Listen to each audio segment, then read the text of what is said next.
श्रीमद् भागवत महापुराण महामहिम श्री जड़भरत जी का पावन चरित्र चल रहा है। कैसी अद्भुत स्थिति है भगवान के भजन के प्रताप से। भगवान के भजन का एक ये प्रताप है कि वो कभी नष्ट नहीं होता। 100 बार राधा राधा कहा और शरीर छूट जाए तो अगर अंतिम समय राधा नाम निकलेगा तो किशोरी जी की प्राप्ति होगी, और अगर चूक हो गई, कुछ और चिंतन बन गया तो माना कि तुम्हें उस जन्म में भगवत प्राप्ति नहीं होगी। सिद्धांत के अनुसार कृपा करें तो फिर भी हो जाएगी। अब अगला जब जन्म होगा तो 99 राधा नाम नहीं रहेंगे, 100 ही रहेंगे। अब 101 के ऊपर भजन चलेगा। तो इसका देखो कैसा प्रभाव पड़ा भजन का कि भरत जी के रूप में तो भजन बिगड़ गया, हिरण का चिंतन हुआ, अंतिम समय भजन बिगड़ गया। इसे कहा जाता है योग मार्ग से भ्रष्ट हो जाना। अगला जन्म हिरण का हुआ, पर इतनी जोर का भजन था भरत शरीर में कि हिरण के शरीर में भी स्मृति रही और गंडकी नदी में खड़े होकर के खूब भजन किया। अब अगला जन्म हुआ आंगिरस गोत्र के ब्राह्मण परिवार में सिद्ध महापुरुष, भगवत सिद्ध महापुरुष के रूप में। जन्म से ही सावधान कि कहीं फंस न जाऊं, तो पिता बहुत पढ़ाए पर एक अक्षर भी विद्या का उन्होंने उच्चारण नहीं किया, तो सब समझते थे ये गूंगे हैं, बहरे हैं, मूर्ख हैं। पर सिद्ध महापुरुष ज्ञान के। माता पिता पधार गए, अब कौन पूछे। भाई लोग बड़े उदासीन वृत्ति से रहते कि तो पागल है। गांव के लोग जो मन आता सो काम करा देते, जो मन आता सो दे देते, रूखा सूखा खाते, अपनी स्थिति में रहते।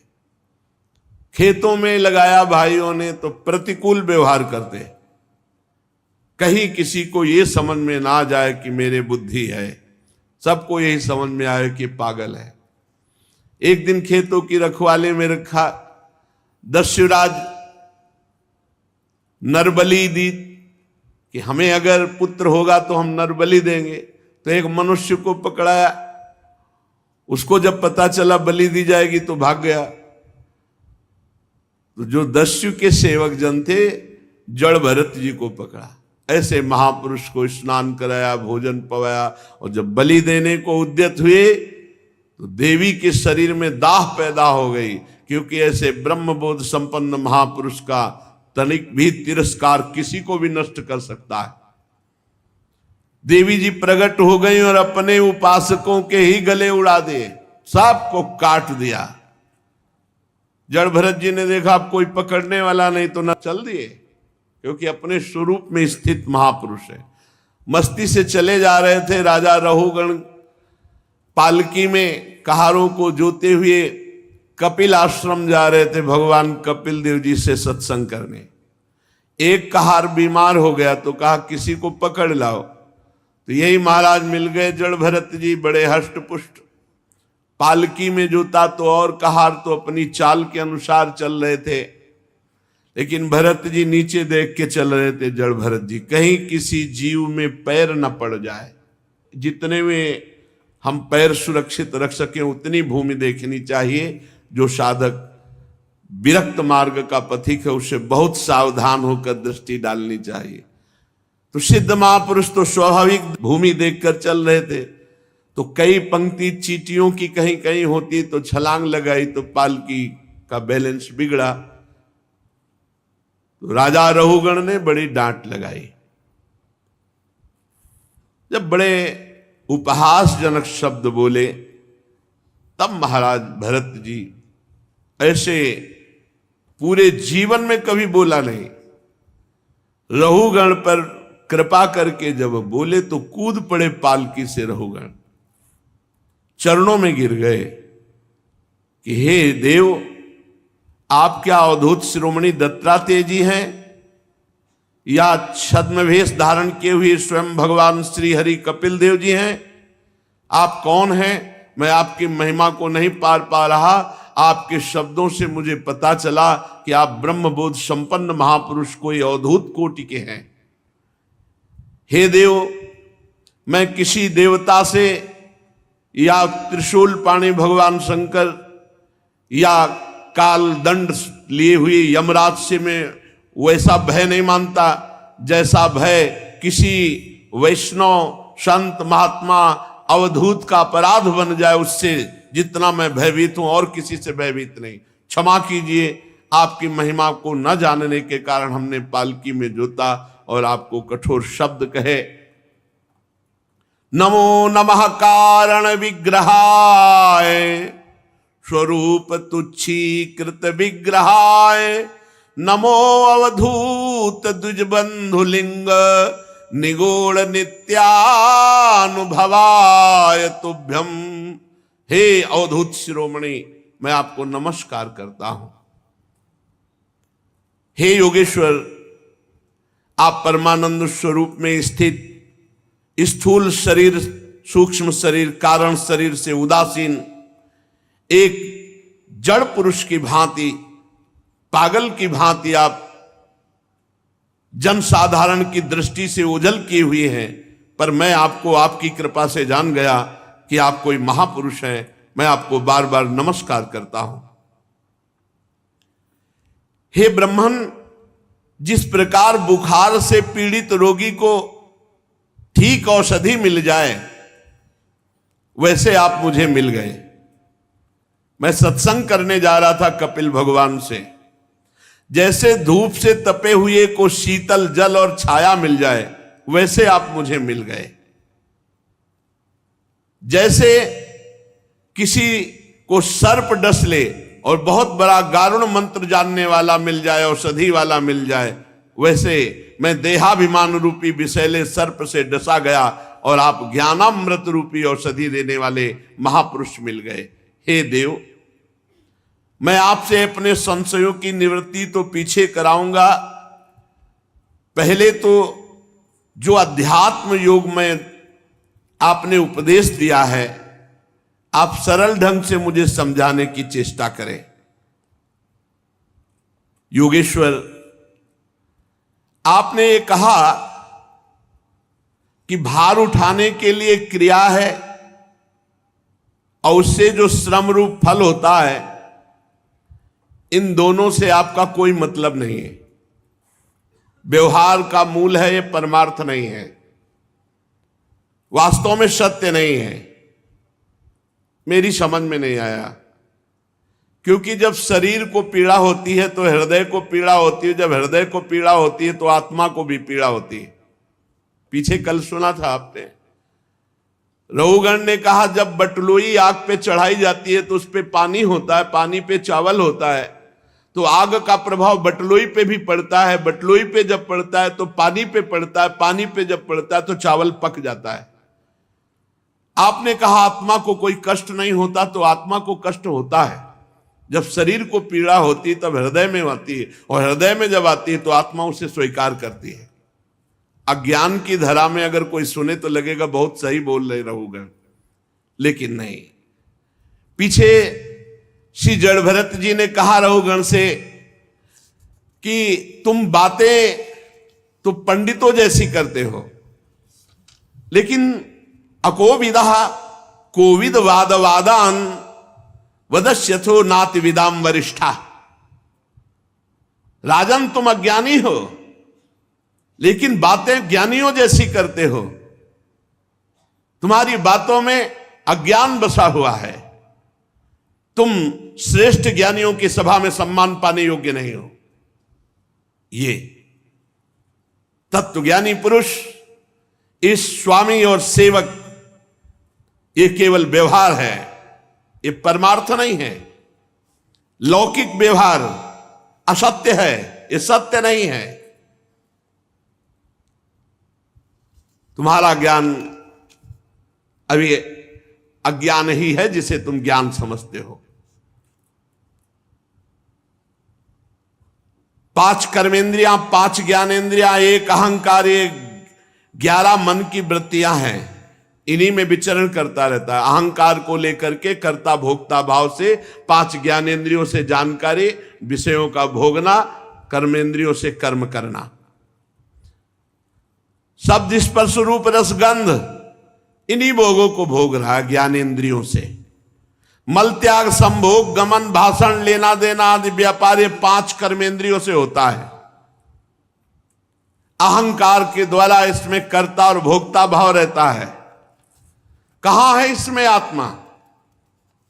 इसमें कर्ता आत्मा कहां है, भोक्ता कहां है? राजन, जब तक शुद्ध ज्ञानोदय नहीं होता ना, तो ये माया तिरस्कार करती रहती है।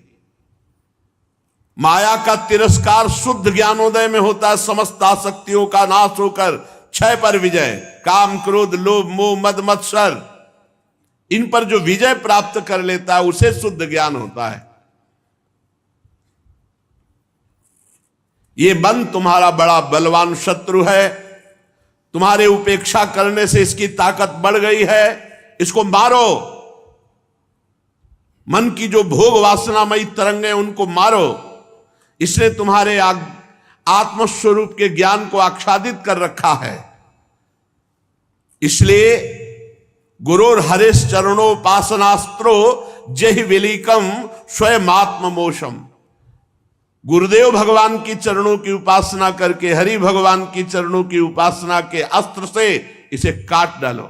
जो दुर्वासना की फांसी बंधी है, ये जो मन मत वाला होकर भोगों में जा रहा है, ये गुरु चरणों की उपासना से प्राप्त ज्ञान के द्वारा ही इसको मारा जा सकता है।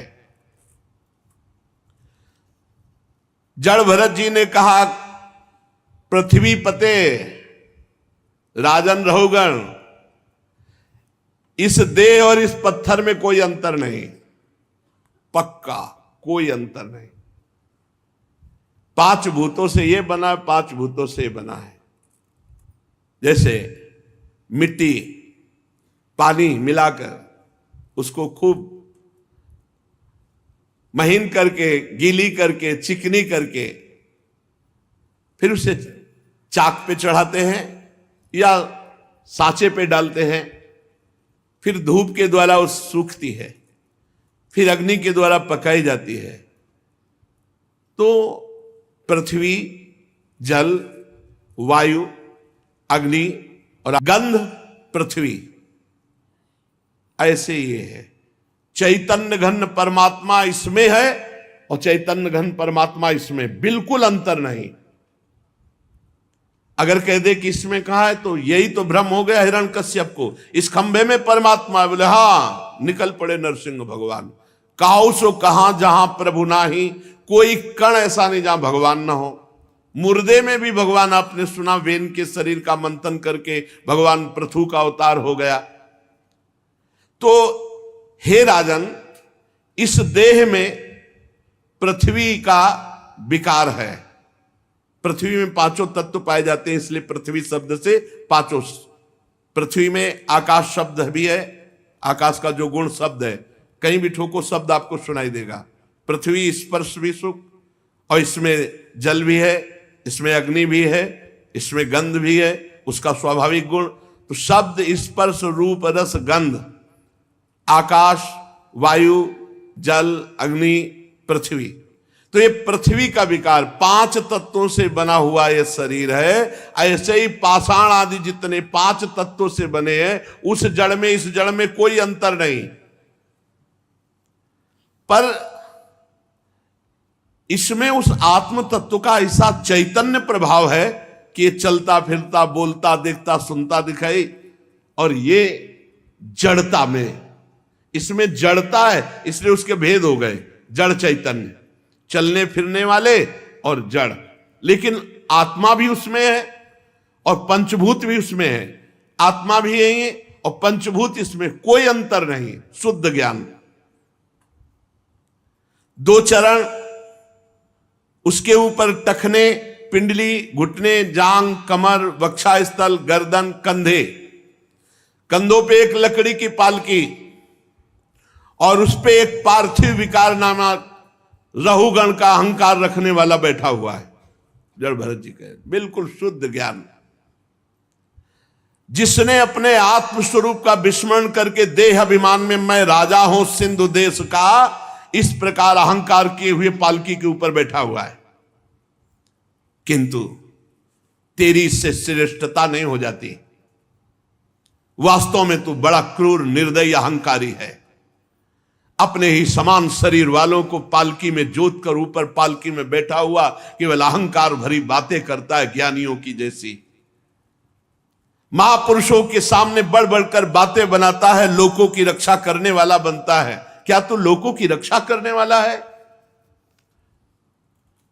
देख, चराचर जगत उसी भगवान से उत्पन्न होते हैं, उसी भगवान में रहते हैं, उसी भगवान में लीन हो जाते हैं। ये व्यवहार के सिवा और क्या इसमें सत्य है? पृथ्वी शब्द का व्यवहार मिथ्या, क्योंकि वो परमात्मा है, पृथ्वी नहीं। व्यवहार में पृथ्वी नहीं, वो परमात्मा स्वरूप है। जब पृथ्वी नहीं थी तब परमात्मा था, जब पृथ्वी नहीं रहेगी तब परमात्मा। तो बीच में पृथ्वी कौन बना? परमात्मा ही। ये शुद्ध ज्ञान, शुद्ध ज्ञान। पृथ्वी की सत्ता कैसे सिद्ध हो सकती है बिना परमात्मा के? परमाणु अविद्यावश मन से ही कल्पना किए हुए हैं, वास्तव में उनकी सत्ता नहीं। अणु अणु परमाणु ये केवल परमात्मा है। एक एक अणु अणु में परमात्मा विराजमान है। छोटा मोटा बड़ा ये सब व्यवहार की स्थिति है, ये सब द्वैत प्रपंच है। द्रव्य स्वभाव आशय काल कर्म नाम वाली भगवान की ये माया का खेल है। विशुद्ध परमार्थ अद्वितीय भीतर बाहर एकमात्र सत्य सच्चिदानंद परमात्मा के सिवा कुछ नहीं। वही निर्विकार, वही भगवान, वही वासुदेव, वही परमात्मा, वही ब्रह्म कहा जाता है। रघुगण ने मानो प्रार्थना की कि प्रभु ये मुझे कैसे ज्ञान हो, कौन सा साधन करूं जिससे मुझे शुद्ध ज्ञान की प्राप्ति हो जाए। तो रघुगण तत्तपसा नयाति न चेज्जया निरपणात् गृहाद्वा न छंदसा नैव जलाग्नि सूर्य बिना महत्पाद रजोभिषेकम।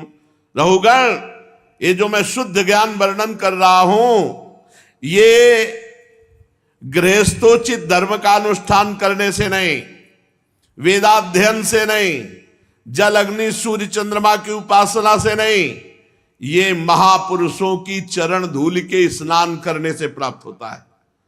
अर्थात भगवत प्राप्त महात्माओं का जब तक संग नहीं होगा, उनकी चरण सेवा नहीं होगी, उनकी कृपा नहीं होगी, तब तक ये शुद्ध तत्व बोध नहीं प्राप्त हो सकता। महापुरुषों की समाज में सर्वलोक महेश्वर परम पवित्र भगवान श्री हरि की कथा होती रहती है। जो भगवान की कथा सुनता रहता है, रोज सत्संग सुनता है, ये विषय भोगों का आकर्षण भाव उनके पास फटकने नहीं पाता। जब भगवान की महामहिम लीला कथा रोज कानों से सुनी जाती है तो हृदय में आकांक्षा जाग उठती है कि मैं भी भगवत प्राप्ति करूं, मैं भी भजन करूं, मैं भी गंदे आचरण छोड़कर भगवान को प्राप्त होऊं। देखो रघुगण, मैं पूर्व जन्म में चक्रवर्ती सम्राट महाराजाधिराज भरत नाम से प्रसिद्ध था। मैंने भगवान के लिए लौकिक पारलौकिक दोनों भोगों को छोड़ा, परंतु एक मृग में आसक्ति हो गई और मैं परमार्थ से भ्रष्ट हो गया और मेरा अगला जन्म मृग का हुआ। पर भगवान की आराधना कभी विफल नहीं होती, इसलिए मृग शरीर में मैं भजन परायण रहा और अब इस समय में जीवन मुक्त महापुरुष। ये कृपा होती है जो अपने जनों को महापुरुष जन अपनी स्थिति बता देते हैं। अब मैं जन संसर्ग से बचकर गुप्त रूप से विचरता हूं। महापुरुषों का सत्संग प्राप्त हो जाए तो मोह बंधन का नाश होकर इसी जन्म में जीवन मुक्त हो जाए। श्री हरि की लीला कथाओं को श्रवण करो, निरंतर भगवत स्मृति परायण रहो, तो इस संसार को पार करके अपने स्वरूप में स्थित हो जाओगे। क्या उपाय बताया? भगवत प्रेमी महात्माओं की चरण सेवा, उनका संग, भगवान की लीला कथा श्रवण और निरंतर भगवान का नाम जप स्मरण। जड़ भरत जी ने कहा, राजन, ये जो जीव समुदाय है, ये सुख भोगने के लिए व्यक्ति, वस्तु, स्थान मारा घूम रहा है, कैसे सुख लूं, और सुख अंदर है और बाहर वो सुख खोज रहा है, कभी नहीं मिलेगा। जन्म जन्मांतर हो गए भटकते हुए, कभी नहीं मिलेगा। वो देश देशांतर में घूम फिरकर व्यापार करने वाले व्यापारियों के दल के समान भागता रहता है, ये देश वो विदेश, रुपया रुपया। और रुपया किस लिए? भोग के लिए। रुपया इकट्ठा करते करते मर गया, भोग भोगते भोगते मर गया, कुछ हाथ नहीं लगा, कोई अनुभव हाथ नहीं, फिर नया जन्म, फिर वही। इसकी दृष्टि ये समझ नहीं पाती कि सतोगुण रजोगुण तमोगुण के भेद से उसके अंतःकरण को बार बार आकर्षित करके जगत में लगाया जा रहा है।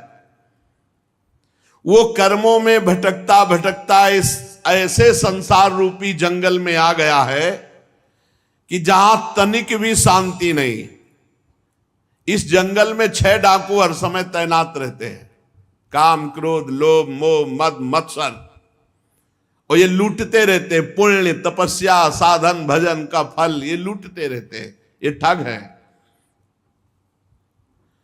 और मानो इस वणिक समाज का नायक बहुत दुष्ट है। वणिक माने व्यापारी, व्यापार माने क्रियाएं, क्रियाएं करने वाले कौन? कर्मेंद्रियां, कराने वाले कौन? ज्ञानेंद्रियां, और इनका नायक कौन? मन। बड़ा दुष्ट है। ये क्या करता है? बहुत ध्यान से सुनो। ये अपने समुदाय को इन लुटेरों के हाथ समर्पित कर देता है।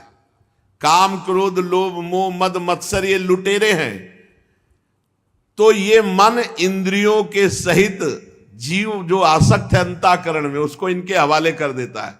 मन कहता है इसको भोगोगे बहुत सुख मिलेगा, ये छीन लो बहुत सुख मिलेगा। बड़े बड़े ऐसे अपराध करवाता रहता है। ये मन मिल गया है 6 चोरों से, काम क्रोध लोभ मोह मद मत्सर। ये भेड़ियों के झुंड के समान जो नाना प्रकार की वासनाएं दुर्वासनाएं हैं, हमको भुला करके उसी बगीचे में ले गए जहां ये दुष्ट भेड़िए घेरे हुए खड़े हैं। दुर्वासनाएं जहां हैं, असावधान देख करके ये भेड़िए हमला बोल देते हैं और हमें मार देते, परमार्थ रहित कर देते, बुद्धि भ्रष्ट हो जाती है। नाना प्रकार के पापाचरण करने वालों को सत्संग से डर लगता है, साधु समाज में कोई श्रद्धा नहीं रहती, भगवान के नाम जप करने की बात सोच ही नहीं सकते। ये मल ऐसे भेड़ियों के बीच में डाल देता है वासना का क्रिया। अरे बलवान बनो, बुद्धि को शुद्ध रखो, अपने सनातन धर्म को समझो, उपासना को समझो, शास्त्रों को समझो। ऐसे मत बनो, मजाक मत बनो। धर्म का मजाक जहां बनाया जा रहा है, तुम मजाक मत बनो। कम से कम सत्संग शास्त्र स्वाध्याय करो, पता तो चले कि तुम्हारा धर्म क्या है। कहा मुनि से हिमवंत सुनु, जो कछु लिखा लीलार। देव दनुज मुनि नाग कोल बेटल। देव दनुज नर नाग मुनि कोल बेटल, ये ऐसे लिख दिया।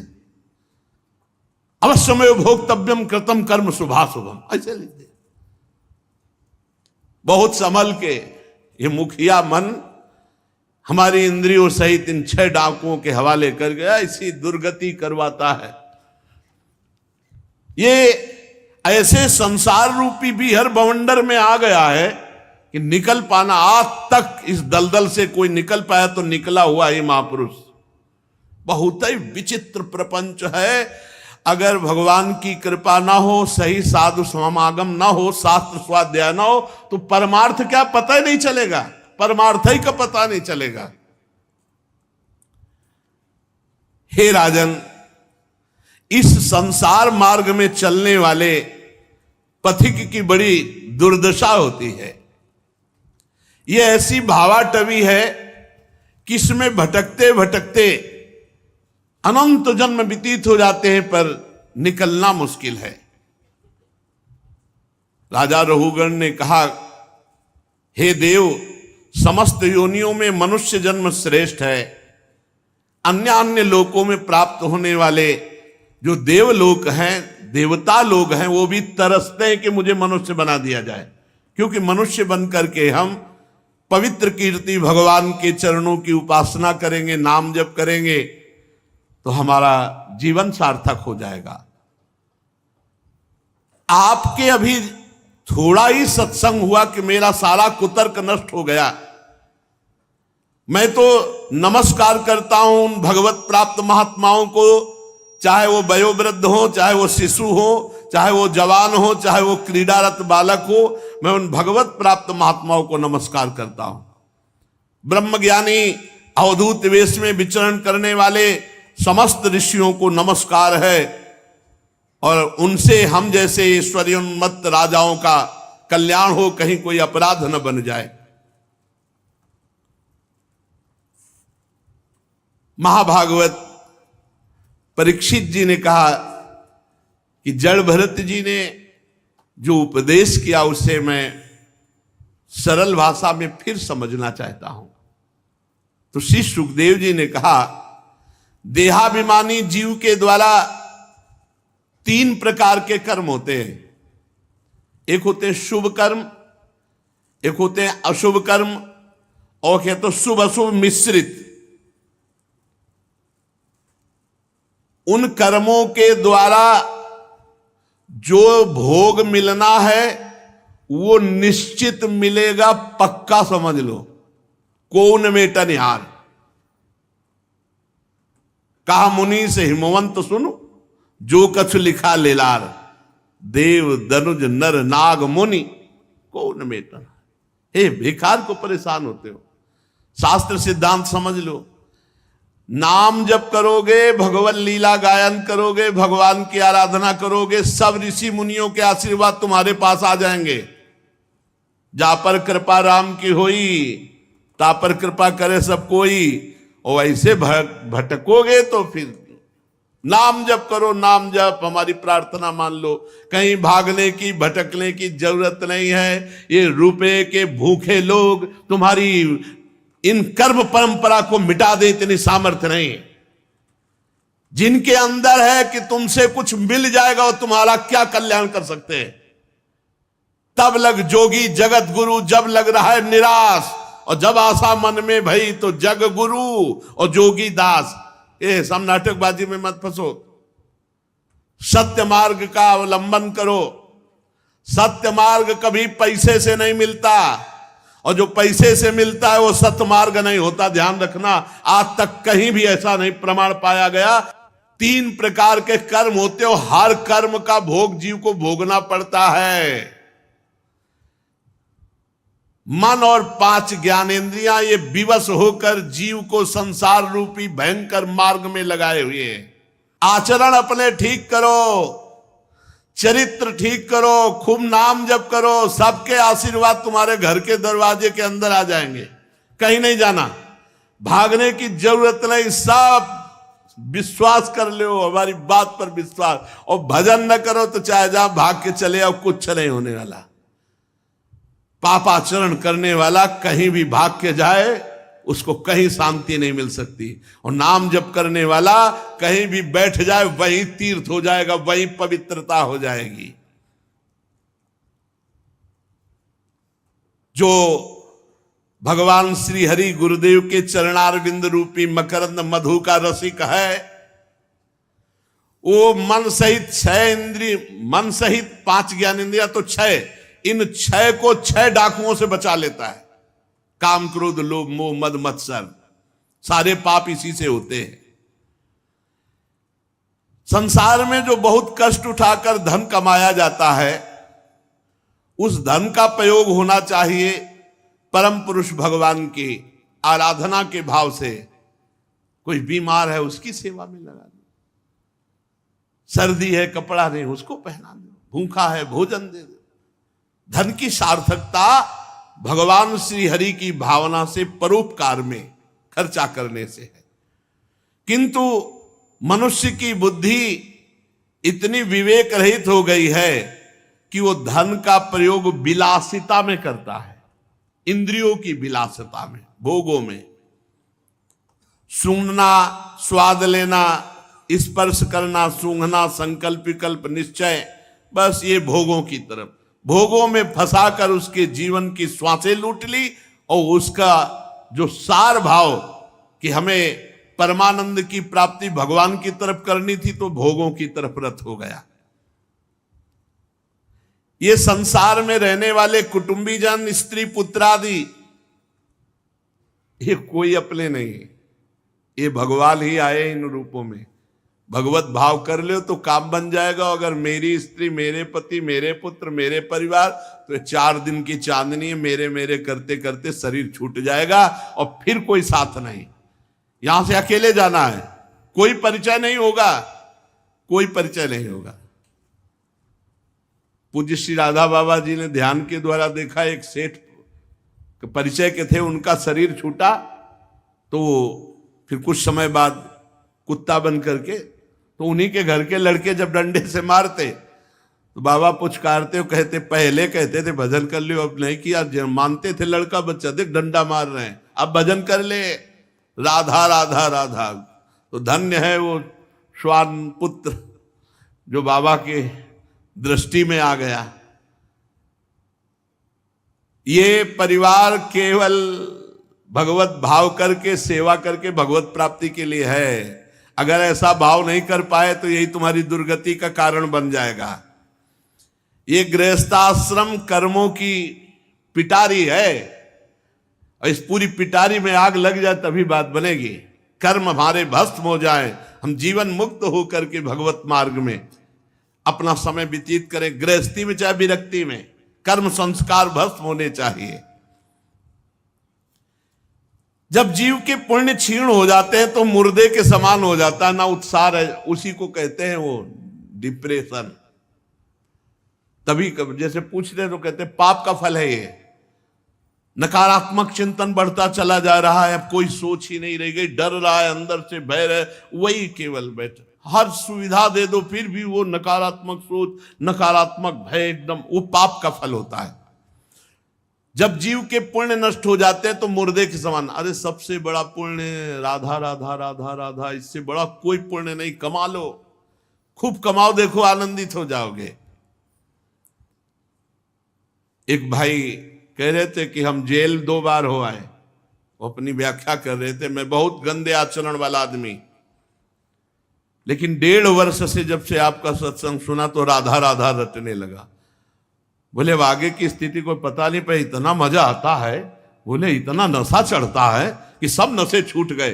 बहुत अच्छा लगता है हमको जब ऐसे लोग कि हम अपने असत आचरणों को छोड़कर भगवान, और ये इसमें कोई संशय नहीं है, घोर पापाचारी जो राम नहीं कह पाते थे वो मरा मरा कह के महान हो गए। तो भैया राधा राधा कहकर जो हरि जपते हैं राधा नाम, वो राधा राधा कहकर तुम्हारा मंगल हो जाए, इसमें संशय क्या। ये असत पुरुषों के संग से बुद्धि बिगड़ जाती है और ये दूसरों का अन्न, दूसरों का रुपया, दूसरों का भोग ये छीन करके खाने की चेष्टा करता है। ये कर्मों में फंसता हुआ जीव ऐसे पतित होता चला जाता है। एकमात्र उपाय है भगवान का नाम जप कर लो, एकमात्र उपाय।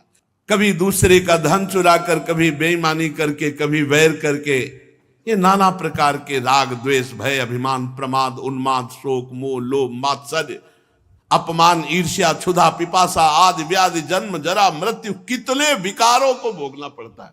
देखो कह रहे हैं ये छीना झपटी चोरी इधर उधर सब छल कपट कर, तो क्या मिला? बोले दुख राग द्वेष भय अभिमान प्रमाद उन्माद शोक मोह लोभ मात्सर्य ईर्ष्या अपमान क्षुधा पिपासा आदि व्याधि जन्म जरा मृत्यु। इसी में सब पिस रहे हैं, इसी में जानते भी नहीं है इनको और उसी में पिस रहे हैं। ये इस संसार रूपी जंगल में भटकता हुआ भगवान की माया रूपणी कभी स्त्री के बाहुपास में पड़कर ऐसा सुखी होता है कि अब मान लो परम पद मिल गया, पर थोड़ी ही देर में इतनी चिंताओं से ग्रस्त हो जाता है क्योंकि पुत्र पुत्री अन्य अन्य और सब कामनाएं और वासनाएं वो अंधकार में नरक में गिरने की तैयारी कर लेता है। ये भगवान का साक्षात काल चक्र है जो किसी को चैन से नहीं रहने देता। चलती चक्की देख के दिया कबीरा रोए, दो पाटन के बीच में साबित बचा न कोई।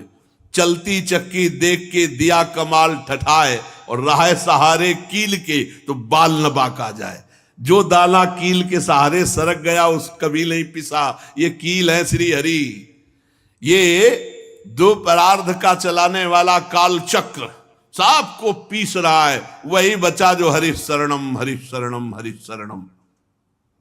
और सुनो, अब ये भटकते भटकते मंदमती उन पाखंडियों के चक्कर में फंस जाता है जहां शास्त्र सम्मत बिल्कुल कोई आराधना नहीं है। यदा पाखंडी भिरात्म वंचितैरुरु वंचितो ब्रह्मकुलम समावसस्तेषां शील मुपन्यादि श्रौति स्मार्त कर्मानुष्ठानेन भगवतो यज्ञ पुरुषास्य आराधनमेव तदरोचयन। ये ऐसे पाखंडियों के चक्कर में पड़ जाता है जहां केवल उनको उससे ठग लेना है, उसका कल्याण नहीं, उसका मंगल नहीं। अब वो उन ठगों की चक्कर में फंस के और दुखी था और दुखी हो गया, और श्रद्धा खत्म। भक्त और भगवान पर श्रद्धा पता नहीं होता चला जाता है। शुद्ध सत्संग और साधु मिलना जब द्रवई दीन दयालु राग हो तो साधु संगति पाइए। अब मोहि भा भरोस हनुमंता, बिनु हरि कृपा मिले नहीं संता। जहां ठगाई है वहां पाखंड है, जहां पाखंड है वहां कैसे दुख निवृत्ति हो सकती है? क्योंकि वंचितो वो भगवत मार्ग से वंचित हो जाता है।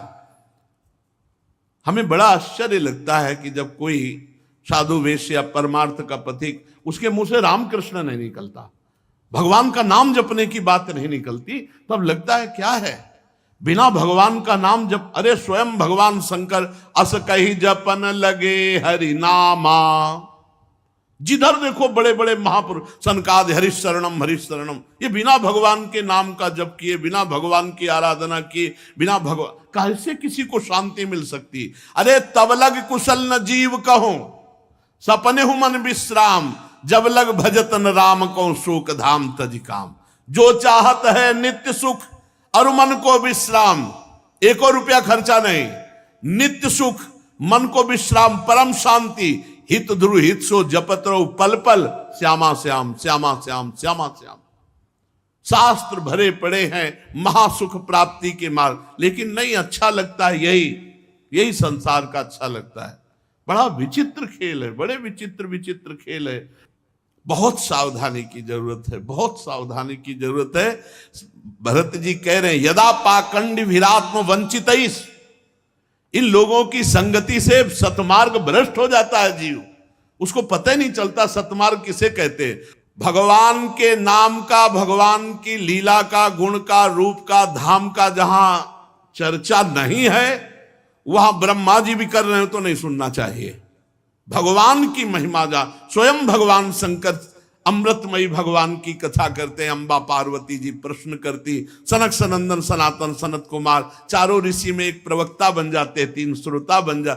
निरंतर बड़े बड़े महापुरुषों के देखो भगवान के पावन चरित्र नाम गुणगान होते। आज कलयुग में ऐसे ही से चल पड़े हैं कि ना भगवान की महिमा से ना उसको साधन बताएंगे कि इतने माला नाम जप करो, इतना भगवत कथा का पाठ करो, ऐसे करो, नहीं, बस वो पता नहीं कौन सा भगवान की लीला चल पड़ी है जो बिल्कुल परमार्थ से विमुख करने वाले।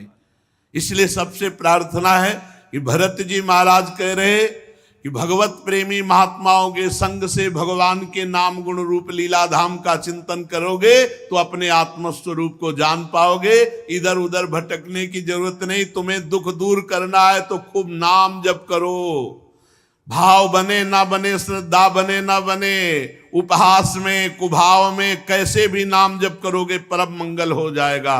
भगवान श्री हरि बड़े कृपालु हैं, किशोरी जी बड़ी कृपालु हैं, उन्हीं की कृपा से हम पार होंगे। इधर उधर मन वृत्ति नहीं, ये नहीं कि कोई तुम्हारे शरीर में दर्द हो रहा है तो कहीं तुम्हें झरवाने की जरूरत है। डॉक्टर के पास जाओ, दवा लो, खूब भजन करो, प्रारब्ध भोग लो और शुभ अशुभ कर्म को नष्ट करके भगवत प्राप्ति करो।